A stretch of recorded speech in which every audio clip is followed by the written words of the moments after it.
And I'm very excited to have with us, well, I mean, really an icon of hip-hop and rap.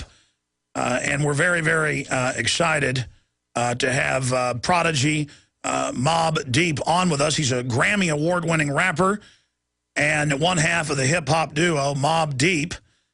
He recently served a 3-year sentence. Oh, for the evil Second Amendment. That's right. Boy, I tell you, they went after him when he started exposing the Illuminati.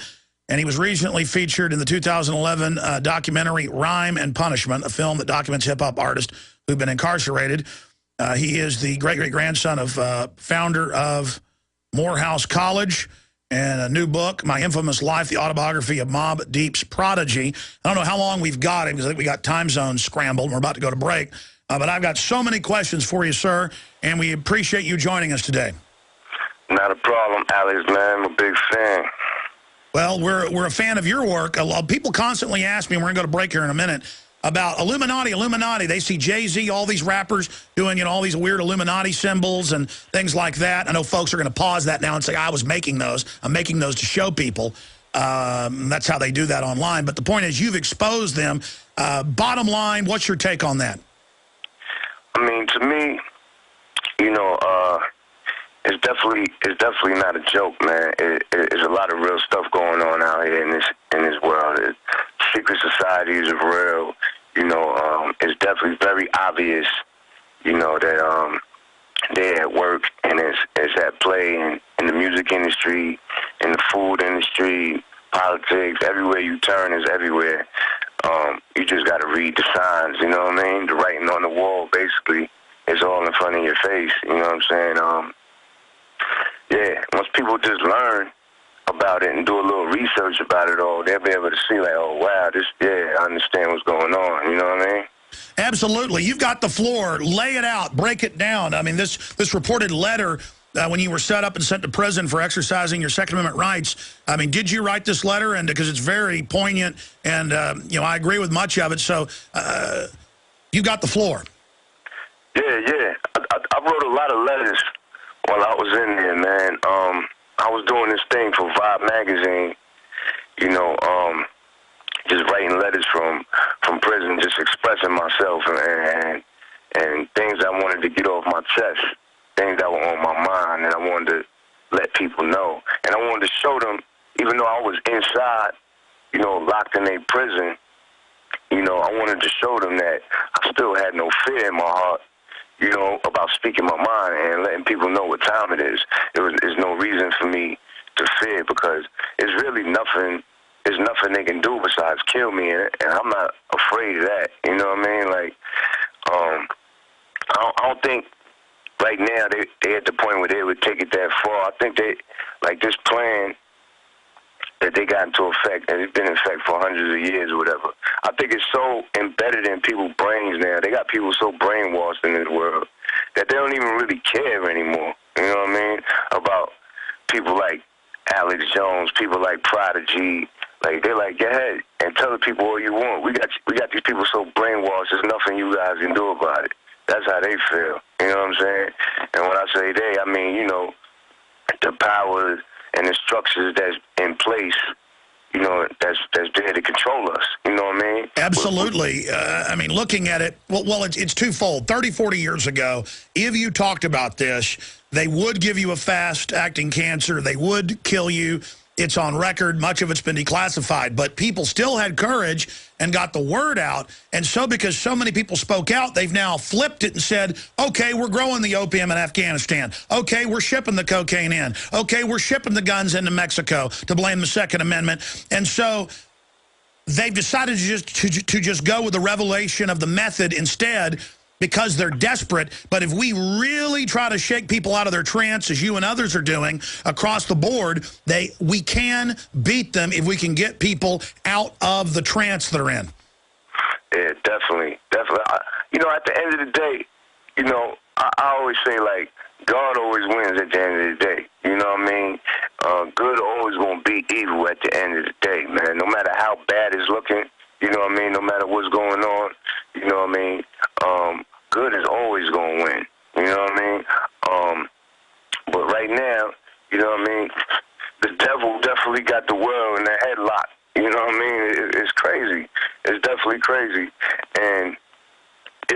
point where they got it so far. Like I said, they don't even care. They put it all in our face.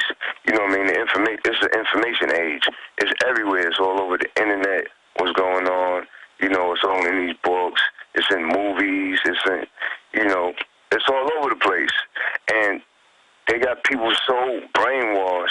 You know what I mean? With all the you know, fashion and, you know, jewelry, especially like in the hip hop world. You know, in the hip hop community, in the urban communities where I come from, you know what I mean? They got us so brainwashed with fashion, jewelry, and sex and all this stuff. We don't even care to even think about what's going on. You know what I mean? Like a lot of the people that I'm around, like I look at them sometimes and only concerned about is what I just said, like the fashion, the jewelry, the sex, all the stuff that is materialistic and stuff that like is not going to do nothing for their soul or their life.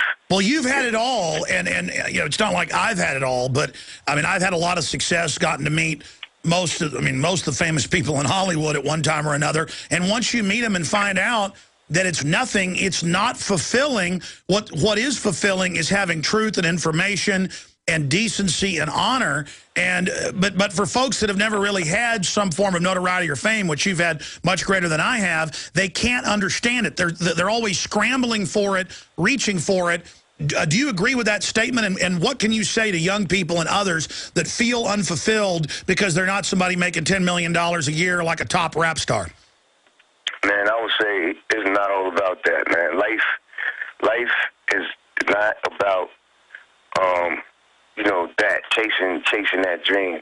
Life is about, you know what I mean, being happy. You know what I mean? It's about having you know, a pure heart, pure soul, eating good, family. You know what I mean? Yes. Love. You know what I'm saying? Like your relationship with your spouse or whatever. You know, these are the things that life is about, raising your children properly, making sure that, you know, each generation gets better than the last one, you know, smarter and healthier than the last one, all of that. These are the things that life is about. It's not really about chasing all these crazy dreams, you know what I mean? Because, you know, even though people want, you know, people want success, you know, anybody wants to be successful, you know what I mean, in life and have some decent money where you could be comfortable and things like that. But, you know, some people really just take it too far and they get caught up in that whole money and success thing, you know what I mean? Yes, I think it's a hierarchy of needs. Success is great as long as you don't compromise to get it, and as long as the success itself isn't the goal. Success in doing good, success in beautiful art, success in developing things, that's wonderful. The globalists, the controllers, create a false success and set up false icons for us so that we'll chase, basically, it's false idols. Yeah, you're right. That's exactly what it is, you know what I mean? Yeah, man, it's bad, man. It's bad because, you know, I try to reach out and, you know, share the information that I know with a lot of people, you know what I mean? Just stuff that I've read over the years and learned about what's really going on, you know, with this government and what's really going on, you know, in this world and everything, and how we should really be living and taking care of our families and our life. And I try to share a lot of the information with, you know, my friends, my peers, or whatever that I grow up with, or that I'm around a lot. And I had to learn the hard way that, you know, you can't just push information on people. You know what I mean? They gotta want to know it. You know what I mean? They gotta want to change their life. They've got to open the door. Yeah, exactly. You know what I mean? And it's sad that it's like that, but really that's how it is, man. You know, I know a lot of people now that I see, they were like, yo, Prodigy, man, what can I do? Like, I was getting a lot of letters while I was in prison, right? And people would write me and say, yo, Prodigy, what can I do, man? I'm trying to share the information with my homeboys, my friends, and they're not listening, they don't care, And I would write them back, like, listen, they got to want their information, man. You know, they got to want that change in their life, man. You can't just make people, you know what I mean, change. That's something that's a phenomenon that has to happen on its own. You know what I mean? I'll tell you what, Prodigy, stay with us. We've got to go to break for just a moment. Prodigy of Mobb Deep is our guest. Prodigy of Mobb Deep, legendary icon of hip-hop and rap, is our guest, really exposing the Illuminati program. And we were getting into, folks, coming to him and saying, we're trying to wake up, folks, and they're not listening. It's because they're following a false mirage, a false culture sold to them by the social engineers. But the good news is we're beginning to break through. And one of the most common questions I get is, get Prodigy on. He's talking about stuff you're talking about. So here he is, sir. And you got cut off by the break. This is a short segment. You were talking about people have to want it. And then let's get into your view on the Illuminati and who's running this system. Yeah, so, like I was saying, it's hard to get people to listen and to get people to want to change. They got to want that change on their own. That'll never happen. You can't force somebody to want to change their life and change their way of thinking to understand what's really going on, that they've been manipulated. Their parents and their grandparents have been manipulated. It's hard to break somebody out of that spell, and their way of thinking and their belief system. You know what I mean? Because Yes. they're in a comfortable space where, it just shatters their whole entire world, and their way of thinking. It hurts too much. It's way too comfortable for them to just stay the way they are. You know what I mean? Well, it's like Neo in The Matrix when Morpheus gives him the red pill, and he goes, look, all I'm offering is the truth, nothing else. Yeah, exactly. So, that's a difficult thing, and I found that real challenging, growing up and dealing with the environment that I come from, that street world where, it's a lot of knuckleheads, you know what I mean? It's real difficult to reach them, you know what I mean? So, yeah, I had to learn the hard way that, I just sit back and the people that are around me that notice what I'm all about and the things that I learn and, the things that I put in my music a lot. And those that want that change in their life, they'll come to me. I don't even have to find them. You know what I mean? How did you begin to awaken? I mean, it was about 1989. I went to high school in Manhattan. I went to art and design, where I met my music partner, Havoc. You know what I mean? And back then they used to have these tables out in the street on random corners in like Queens and Manhattan, Bronx and Brooklyn, all the 5 boroughs or whatever. They used to have these tables, and it was like Muslim guys selling books. You know what I mean? Or they looked like they were Muslim to me. You know what I mean? Because they had on the garb, the hats, and the whole get up or whatever. So I used to stop at the tables and I used to buy this coconut oil because it smelled. I like how it smelled. You know what I mean? Yes. So Stay there. Let's come back. We've got Prodigy of Mobb Deep on with us right now. Long segment coming up, and also Prodigy. When we come back, let's plug all your websites and things. There's so many of them. I want to make sure I get the right ones out, so we'll drop those on people. On the other side, Prodigy of Mobb Deep, legendary Grammy Award-winning rapper who goes right back to the start of all the big superstars we have today. He was getting into his awakening, and he started to, you'd gotten to the point of talking to folks selling books on the street. Please continue. Yeah, so there was this guy named Dr. York. He had a community in Brooklyn called the Ansar Law community. And basically he had his people out in the street selling books and the Muslim oils and different things like that, like incense and stuff like that. So I used to stop at the table to pick up this coconut oil because I liked how it smelled, because the girls liked it. So at the table, they would sell these books written by Dr. York. You know what I mean? And there was a book. The first books that I read were books on like the holidays. One book was about Christmas. One was about Easter, and it showed like the origin of these pagan, evil holidays. So I picked it up And I was like, what the hell is this? Because they had the Christmas book had the Santa Claus looking like Satan on the cover. It was just like strange. I never saw nothing like that before. You know, I was only like 16. So I picked up the book and I started getting into it. And I started learning who Dr. York is and what he's about and the stuff that he teaches. And then I started reading a lot of his books.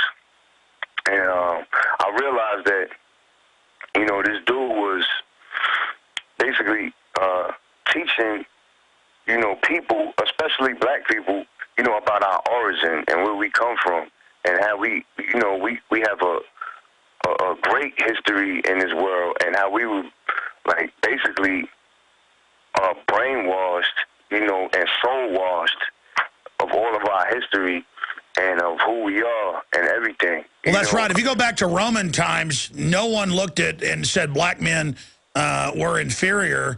I mean, that wasn't even, you know, debated or discussed. And you can lay out your historical review. But what really, from my research, you go back 500 years ago, they wanted to start this transatlantic slave trade, and they had indentured servants who were white in Europe, but they said, hey, we can use Bible passages and distort them, dealing with Ham and Cain and Abel, and say that these people deserved to be slaves, and it actually took some selling, but because the sailors themselves from Europe were mainly pressed and slaves on the ships, if you actually research it, I mean, most of them were captured and put on the ships to run them. That's why there were so many people breaking off and becoming pirates, that then they sold that idea, and that really is an idea that didn't exist till, what, 500 years ago?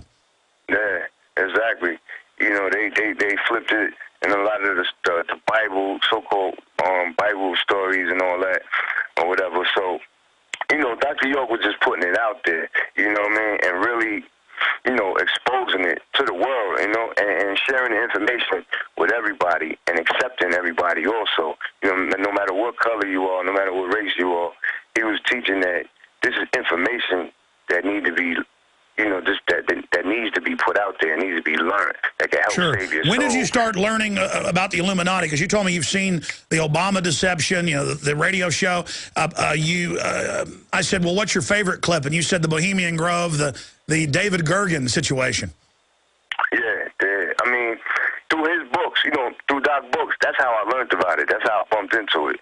Because, you know, it all coincides with each other. You know what I mean? Once you start learning the origin of things and you start learning, you know, the background of things or what's going on, you're going to stumble on this word Illuminati, and you're going to stumble on, you know, the whole diabolical plan and the whole grand scheme of things of what's happening, you know what I mean? So that's how I bumped into it. And then, you know, later on, years down the line, you know, I started doing research to make, I'm like, is this man, I'm like, this is too unbelievable. The information that I was learning was like too incredible, you know what I mean? So it forces you to do your own research. It forces you, like back then, there wasn't no internet when I was growing up, you know what I mean? So I had to go to the library, you know what I mean, and check books out. That's what I did, the exact same thing. So you've been awake for close to 30 years. Yeah, I mean, I've been learning ever since I was like 16. I've been learning, doing research. So, you know, I'm 36 now, you know what I mean? So that's about, 20 years, you know what I mean? I've been really doing my research, you know what I mean, and studying this whole thing. You know, so I started in the libraries, finding old books and just passing around information that used to get passed around the street, like different VHS videotapes that a lot of the people that I knew in the street life, like a lot of my criminal friends, you know, they weren't all just you know, just dumb criminals running around. A lot of them were very intelligent. You know what I mean? A lot of them... Well, that's the economy, like they say in The Godfather, that for 100 years they've been shipping the illegal contraband into those black neighborhoods to make that the zone where it was acceptable. So people say, oh, look, these people are criminals. Well, the point is that's the economy that was set up there by the system. Exactly. You know what I mean? Exactly. And it's a... you know, it's a stereotypical thing that people look at us like, oh, whatever, he's just or whatever, you know what I mean? But anyway, a lot of my friends, you know what I mean, we would pass around information to each other, videotapes of like, I think it was called Illuminati 2000, it was this crazy show and we used to watch, and they had, I forget the guy's names on there. Anthony Hilder? Yeah, exactly. Anthony Hilder, and the other guy with the glasses. Ted Gunderson. Ted Gunderson, he just died over the weekend. Oh, yeah? Yeah. Wow. Well, Jordan Maxwell. Oh, yeah. Guy. They used to be on those tapes a lot with Anthony Hilder.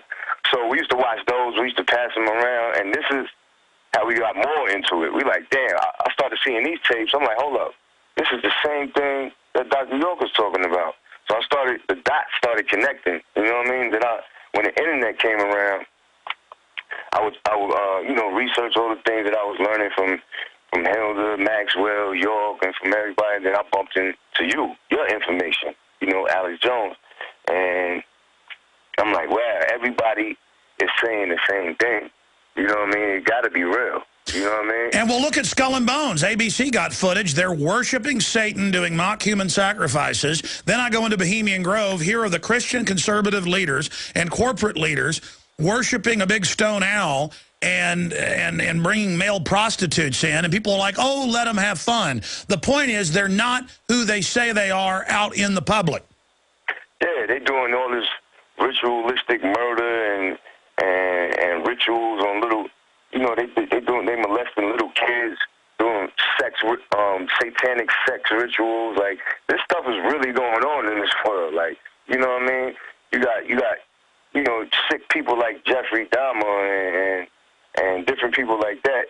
And I believe that it was a different background to it, why he was doing what he was doing. I think it was some ritualistic things going on. Absolutely. They set him up as one of their little ghouls. They always have their Renfields or their Igors, who are their minion servants. Then look, it's now come out in the Chicago Tribune that Halliburton and DynCorp run giant child kidnapping rings. Guess who runs most of the private CPS grabbing? DynCorp. And then they get caught in Europe and Asia running little kidnapping rings. Well, they just do it out in the open here and take your kids, and then you don't know where they go. I mean, it came out in CNN in Florida 5 years ago. Thousands of children missing. And they found a bunch of them dead. Nobody gets in trouble. Just like they're dealing the drugs. I want to talk about that with Prodigy, Mobb Deep on the other side of this break. We'll give you his websites, tell you about his new book as well. And our final segment with Prodigy of Mobb Deep. We're going to get him back up in the near future and play some clips from the audiobook of his new book that's available also in book form, My Infamous Life, the autobiography of Mobb Deep's Prodigy, available Amazon, everywhere else, Grammy Award-winning rapper. I'm not going to get into all the lore, but if I don't get into this with you, people are going to get mad, Prodigy. Obviously out there constantly, you've been talking about the different icon rappers that are making hundreds of millions of bucks, that many of which you came up with and knew, who are just constantly selling the establishment view of the world, nothing but materialism, and constantly showing Illuminati symbolism. I mean, can you talk about why you think they're doing this? Are they trying to brag that they're with the Illuminati? Do they want to get into the Illuminati? Are they part of the Illuminati? And why are you angry about this? I mean, it got to a point in my life where I had to step back and look at my own self. You know what I mean? I had to look myself in the mirror like what are you doing? You know what I mean? I was promoting a lot of the wrong things, and at the same time, I was putting the information that I was learning through all these books, from you, from, Hilda, from York, and from everybody that I was learning from. I was putting the information in my music. You know what I mean? I was like mixing the medicine with the food. You know what I mean? So they wouldn't be able to really taste it, but it was in there. You know what I mean? No, I got it. You were going with the bling and some of the nomenclature, but it was so basically people would come check out the real message. Exactly. You know what I mean? I had to mix it in there somehow to get to spark people's curiosity. Like, hold up, Prodigy talking about partying and this and that, but hold up, what is he talking about right here? What does this mean? To spark their interest. I was trying to be strategic about it almost. You know what I mean? To spark people's interest and what else I had to say. You know what I mean? And I got to a point in my life and my career where it's easy to get caught up in that lifestyle. You know what I mean? Fast money and all that type of stuff. To the sex, drugs, and rock and roll, quote unquote. You know what I mean? So, you know, I had started slipping at some point, and I had to catch myself. You know what I mean? And look myself in the mirror like, yo, dogs, what are you doing? You know what I mean? Like, you really bugging right now. Now it's time to go all the way. You know what I mean? Because you're bugging. You know what I mean? So I had to catch myself, and I got to the point where I just got fed up, and I got pissed off, and I said, you know what? I'm not rocking jewelry no more. Number one, I'm not doing certain things anymore, and I'm doing it to make a statement. You know what I mean? To let people say, yo, why is P doing that? Let's listen to what he has to say. You know what I mean? And basically, I started, you know, looking at the other people in the industry, and I just started picking out certain things that I've seen. Like, why is this person doing this? You know, Jay-Z was just one example of, and one of the biggest examples of, you know, artists in the music industry. You know what I mean? Because he's so popular and so big, you know. And the community where he comes from out there in Brooklyn, this is where, you know, the guy Dr. York is also from. And Jay-Z was part of that community, the Dr. York community, you know what I mean? And he had learned all that information that York was putting out, and all the information that I know, you know what I mean? Jay-Z was learning that also. So he knows what time it is, you know what I mean? But he just doesn't promote it. You're saying, I mean? bottom line, in a way, he's a turncoat. You know he knows all this information, but he's clearly decided to join it. He's decided to, hey, I'm gonna Benedict Arnold this. Yeah, I mean, from the looks of things, it looks like, you know, that he has chosen sides. You know what I mean? For lack of a better term, he's chosen a side. You know what I mean? And the side that he chose is money, power, and you know, he doesn't really care to spread any type of information that might help save somebody's soul. You know what I'm saying? Absolutely. Prodigy, well, this is a short segment, long final segment coming up. We'll give your websites out on the other side. Prodigy of Mobb Deep. I want to come back where we left off. This is powerful information, and I've got a message to JC and others on the other side. I'll see if Prodigy will join me in this message. We'll be right back. These fast, sir. We've seen rappers in the media demonized lately, and you were one of the only people to actually come to their defense for calling out Obama. What's your view of President Barack Obama? I mean, my view on him is that, you know, number one, you can't be a president of the United States unless you're part of this bloodline that they got going on that goes all the way back to, you know what I mean, European royalty, you know what I mean? Who believe that they're related to Jesus and Mary Magdalene. They're completely delusional. Yeah, exactly. You know what I mean? So they got this bloodline going on, and whether people believe it or not, it's very real. You know, you will not be an American president unless you are linked and part of this bloodline, and Obama is. You know, he's a part of that. That's why he was allowed into the door. That's why he was placed where he's at now. Well, he's related to Cheney and Bush. Yeah. And by the way, they're all related to everybody else. That's been confirmed. Yeah, I mean, it's definitely linked. I heard a lot of people say, oh, well, all humans are related. No, I'm not talking about that. I'm talking about, you know, first, third, fourth, fifth cousins. Like, I'm talking about very related. Like, this is your family. You know what I mean? Your mother is this person's cousins, and like I'm talking about real related. Yeah, they would come to the family reunion, that closely related. Well, it turns out that that Bush and Kerry, particularly, even MSNBC did a breakdown. It's like I got a French bulldog. It's super related to all the French bulldogs. I mean, it turns out they're cousins on every side in every angle. Third cousins, fifth, ninth, 10th, 15th. I mean, it's just all related. Yeah, exactly. So, you know, Obama's a part of that. And whether he knows it or not, you know what I mean, because I don't know that man. I haven't got a chance to pick his brain, so I don't know, really. I can only assume, and I can only look at the facts, you know what I mean? And from what I see, you know what I mean, whether he knows it or not, you know, he's down with this whole, you know, conspiracy, you know what I mean, to rule the world, basically. He's a part of it, you know what I mean? And, you know, to brainwash people and to kill people, genocide, you know what I mean? Everything that's going on out here that is just so fantastic, you really don't want to believe it. You know, Obama's down with it.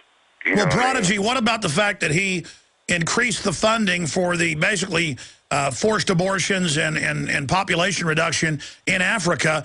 I mean, that's the big litmus test for me, any leader, because it doesn't matter if you're white, black, you know, when people are, when 52% of black people in America are never born, I mean, that is definitely being targeted. And Jesse Jackson talked about this until he ran for president and then suddenly shut up. For me, that's the litmus test. Yeah, I mean, there's a lot of stuff like that going on, man.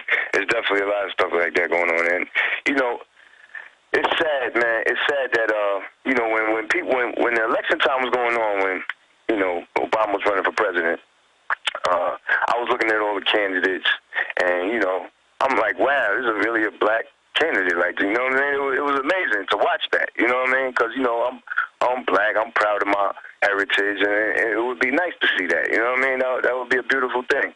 So I'm looking at everybody, though, and I'm watching the, you know, the debates with the candidates when they debate each other and all that. And I'm really watching it close. I'm paying attention to what they're saying and what they represent.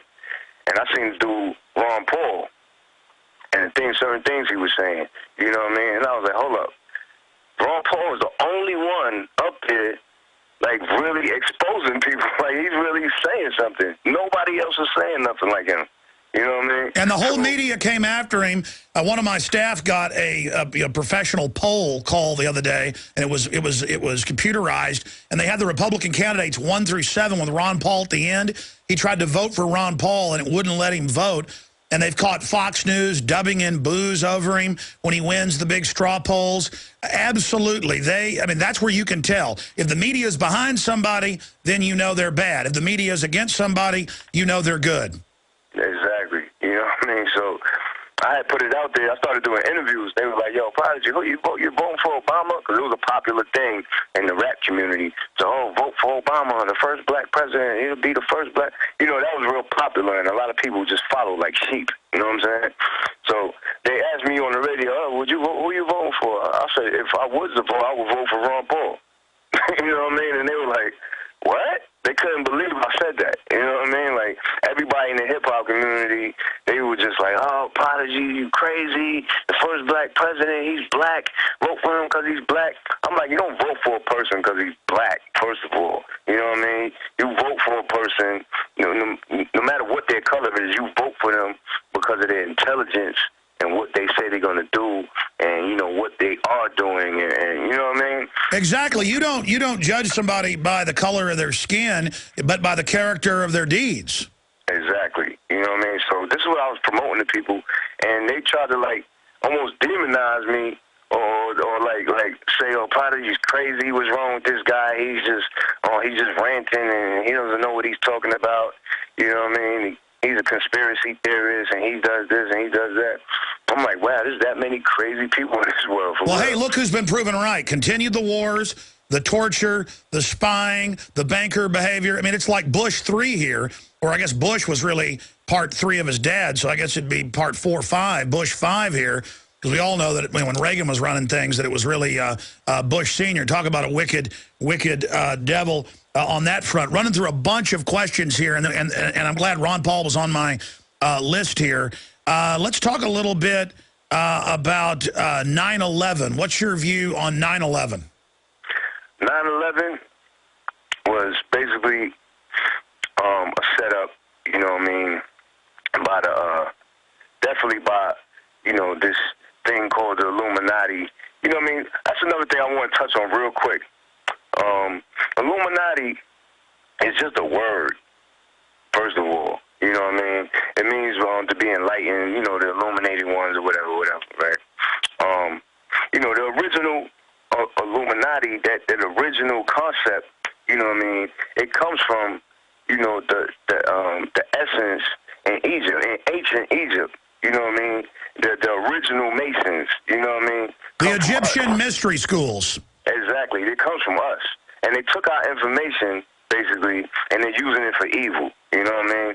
So I just want to let people know the origin of this stuff. Like, they're taking our history, you know what I mean, my ancestors' history, knowledge, information, and they're using that power, which is God's power, and they're using it for evil. You know well, it is true that Egypt 6,000 years ago or more, was the first with to set up colleges on astronomy, but also farming, but also political control. And then, of course, that's why we're buried in coffins. I mean, it's all Egyptology. And then that's what the Masons are, you know, or think they're hoarding the secrets of it. And then you have really the Illuminati being a modern branch of that. And really, it's a gang of people. And, of course, most Masons or porch Masons aren't even aware of it. And it's an idea. They can see, we can't. It's like They Live, John Carpenter. You know, exactly. They live, we sleep, and you put the sunglasses on, and now you can see. And exactly. What do they say when you can see? I got one that can see. Exactly. You know what I mean? So that word is just a word. It's a concept, like you said, for a group of people that are running things. That's probably not even their name, Alex. You know what I'm saying? They probably go by a different name. They probably have no name, but who cares? Let me give you their name. They call it the Council, the Supreme Council of 13. That sits above the Bilderberg Group. I've confirmed this by multiple high-level CIA and State Department people and Colonel Craig Roberts and others. I would never even say it till I'd gotten it confirmed over and over again. You notice the new Super Congress is a model of that, or a subgroup, as above, below in their rules. You have 6 House, 6 Senate, and Obama as the head of the Council of 13. Again, Jesus and his 12 disciples, the 13 colonies, they always repeat it over and over again. Yeah, you know what I mean? But the bottom line is it's happening. It doesn't even matter what their name is. You know what I mean? It could be the round table of grand wizards, dumbasses. Like, who cares what their name is? It's really happening. You know what I'm saying? So the bottom line is on 9/11, you know what I mean? What they did was they killed 20 birds with one stone. You know what I'm saying? That's how I like to say it. You know what I mean? Because they changed all kinds of laws. They changed all kinds of they changed people's mentality, the way they look at the world. They pulled off one of the biggest ritualistic murders, you know what I mean, that ever happened, you know what I mean, live for the whole world to see, you know what I mean. I put a line in one of my songs that you were just playing in the intro about how they lit the pentagram on fire, you know, in the Pentagon. That's a pentagram they set fire that day. It's the center of the pentagram, yeah. Yeah, so it was on fire. Like, and they only do that in satanic rituals. They light pentagrams on fire. You know what I mean? So I think it was more than just, something hit the building or whatever. I think they really lit it on fire for a reason. You know what I mean? Oh, they admit that wars are ritualistic slaughter. That goes back to the Romans with the gladiators. It began as a sacrifice, but instead of the priest cutting your heart out, we have people kill each other in the ring. And the ancient Greeks said human sacrifice. This stuff does not change. And for the outer initiates at Bohemian Grove, it's mock. But then for the inner initiates, it becomes real. And then once they've compromised you there, now you can engage in the mass murder and death openly. Now, I've read, and I want to see if this is accurate, that obviously you have a right to defend yourself, a famous, wealthy person. I mean, guys that, that close donut shops at midnight are, allowed to carry guns even in cities that have restrictions. And I've read that you got set up for having a gun to defend yourself, a multimillionaire, probably 50 times over, I don't know. And that again, in New York, you're not allowed to defend yourself, and that's what they sent you to prison for, and that was basically done to punish you because of what you were saying. Well, that might be a little extreme to say that. You know what I mean? People might have the wrong idea of what really happened. Everything is not, and this will help. This will help calm people down a little bit too with all the conspiracy stuff. You know what I mean? Everything is not a conspiracy. Some things happen because you did something wrong, and there's no big conspiracy behind it. You know what I mean? I did something wrong that day. You know what I mean? The street, the life where I come from, is dangerous, man. The environment where I come from is dangerous. And I'm not out there running around trying to hurt people. I'm not doing none of that. But you have a right to have a gun. I think that law's wrong. Yeah, but you know what? The gun was illegal that I had. You know what I mean? I have a right to have a gun as long as I follow the steps and follow the law and get it the right way. You know what I mean? The gun I was carrying was illegal. It was a legal firearm. I wasn't supposed to have it. I wasn't licensed to carry it, none of that. No, but see, but there's only a few spots, Prodigy, where that's the case, and a law that's unconstitutional is null and void. I don't want to... Look, I would use this example if you weren't here because it's a good one. It's true. You know the first gun laws were against black people in this country. After the Civil War, they said we can't have those folks being armed, so it started. And there's only a few cities, Chicago, New York, and others, where it's almost impossible to own a gun. For me, it is crazy to especially be a famous person with all the, I bet the stalkers and stuff you've got, and to not have a gun. I mean, listen, I got a gun right here with me right now. And it's not because I'm living in fear, I'm living in strength. I mean, I got to tell you, you were falsely imprisoned. And I know it's a way to, man up and say, well, I did wrong. I'm not going to say it's, that I was put in prison. But, and I don't want to end the interview on that. But, I mean, shouldn't you work to get rid of New York gun laws so everybody can defend themselves? I mean, yeah, that would be a beautiful thing, man. It would definitely be a beautiful thing to do that. You know what I mean? Yes, I think it's pure bull. I mean, I understand, it's like good sportsmanship. Okay, I went to jail. I'm not going to say I was innocent. But, I mean, okay, I'll use this one on you. There have been a lot of laws in this country that were unconstitutional, haven't there been? Yeah, they have. You're right about that. I can think of a couple right now. I bet you can think of some. You're definitely right about that. You know what I mean? But, I just wanted to let people know it wasn't like... It wasn't like, oh, they came after me because he's talking this stuff in his songs. That's not what happened. You know what I'm saying? No, I hear you, but if you were playing along, then it might have gotten dropped. And I know that stuff goes on. Yeah, you never know with that. You know what I mean? That it was definitely. I'll tell you this much: during my trial, the arresting detectives came on the stand and they actually lied. Like cold lied in my trial. See? You know what I mean? It was like a big lie to make sure that I got locked up because it was an illegal search. It was an illegal search of my car. So they got on the stand in the trial and they said, oh, we saw the gun in his hand when we walked up on the car, and that wasn't true. Okay. They had to say that. You know bearing false witness in court? I mean, yes. That's as bad. See? Look, the government's been caught everywhere. In closing, I'm sure you've heard about the government now admitting they're bringing the opium in. Can you believe that? They just admit it? Yeah, it's crazy. Well, listen, Prodigy, this has been absolutely incredible, and I really respect the work you're doing, and I'm glad you're getting a good message out to people. And I tell you, I know you love New York, but you ought to move somewhere where there's the Second Amendment, because you have a right to defend yourself. And I look forward to having you back up in a month or so and play some clips of your audiobook. Definitely, man. I look forward to coming back too, man. You know what I mean? I appreciate you having me up here. You know what I mean? I want everybody to follow me on Twitter at Prodigy Mobb Deep. Absolutely. Give it out one more time. At Prodigy Mobb Deep. Follow me on Twitter. And then, of course, there's the main website to get the new book. Fire that out at us, Prodigy. Yeah, the main website is themostinfamous.com. And, folks, follow me at The Real Alex Jones at Twitter and Infowars.com. Prodigy, let me say bye to you during the break.